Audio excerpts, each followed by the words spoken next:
But அது பல நடிகர்கள் அது நீண்ட காலமாகவே பண்ணிக்கிட்டு இருக்காங்க வெளியே தெரியாமல். அதே மாதிரி பார்த்திங்கன்னா அன்றைக்கு அந்த ஐடி விங்கை வைத்து அவர்கள் வேலை வாங்கியதற்கு ஒரு நோக்கம் இருந்தது. இப்போ சிவகார்த்திகேயன் அப்படின்னா தன்னை முன்னிறுத்து கொள்வதற்காக அப்படி ஒரு ஐடி விங் வச்சார். கவின் ஒரு நடிகர் அவர் வச்சுருக்காரு, புரியுதா இல்லையா? அதே மாதிரி சிம்பு, தனுஷ் இவங்க எல்லாருமே அவர்களை முன்னிறுத்து கொள்வதற்காக ஒரு குரூப்பை வச்சுக்கிட்டு சோஷியல் மீடியாவில் அவங்க புகழ் பாடுறது, அவருடைய போட்டி நடிகரை திட்டுறது, இந்த வேலையை வந்து பார்த்துக்கிட்டு தான் இருக்காங்க. பட் இப்போ நீங்கள் சொல்கிறது என்ன கேட்டால் இவர் அரசியலுக்கு வந்ததால் அதற்கு வந்து ஒரு பெரிய அளவில் இன்வெஸ்ட் பண்ணி ஒரு பெரிய படையாக அவர் உருவாக்குகிறார் அப்படின்னு தான் நான் புரிஞ்சுக்கிறேன். பட் அதுக்கு வாய்ப்பு இருக்குது. ஏன்னா தனுஷை பொறுத்த வரைக்கும் அரசியலுக்கு வரமாட்டேன்னு அவர் சொல்லலை. அதுக்கடுத்து அவருடைய ரசிகர் மன்ற தலைவராக இருக்கிற இயக்குனர் சுப்பிரமணிய சிவா அரசியலுக்கு வருவது குறித்து அவர் உரிய நேரத்தில் அறிவிப்பாருங்கிறாரு.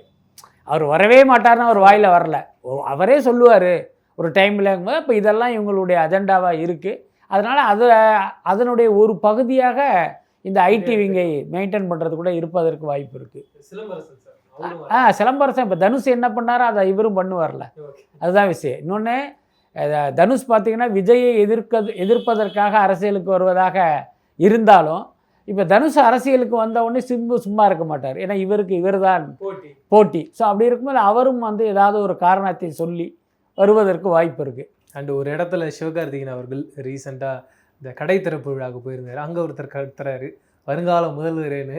அவர் அமைதியாக இருக்குன்னு சொன்னாலும் அவருக்குள்ள ஒரு எனர்ஜி, ஒரு சந்தோஷம். அதை எப்படி பார்க்குறீங்க? இல்லை, அது அவருக்கு ஒரு தர்ம சங்கடத்தை கொடுத்துருக்குன்னு நினைக்கிறேன்.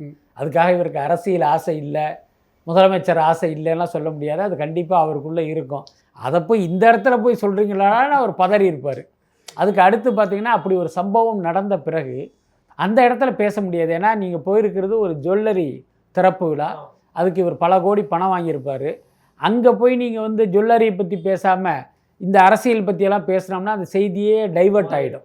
அதனால் அந்த இடத்துல பேச வேண்டிய அவசியம் இல்லை. ஆனால் அப்படி ஒரு சம்பவம் நடந்த பிறகு குறைந்தபட்சமாக ஒரு அறிக்கை மூலம் அல்லது தன்னுடைய சோஷியல் மீடியாவில் இந்த மாதிரி ஒரு சம்பவம் நடந்தது, இதில் எனக்கு விருப்பம் இல்லை, தயவு செஞ்சு அந்த மாதிரி யாருமே இனிமேல் அட்ரஸ் பண்ணாதீங்கன்னு சொல்லியிருக்கலாம். ஆனால் எனக்கு தெரிஞ்சு இந்த நிமிடம் வரை அப்படி ஒரு எந்த வரலை. ஸோ அப்போ அந்த வருங்கால முதல்வரேங்கிறதை உள்ளுக்குள் ரசித்து கொண்டு புலகாங்கிதப்பட்டிருக்கார் அப்படின்னு தான் நான் நினைக்கிறேன்.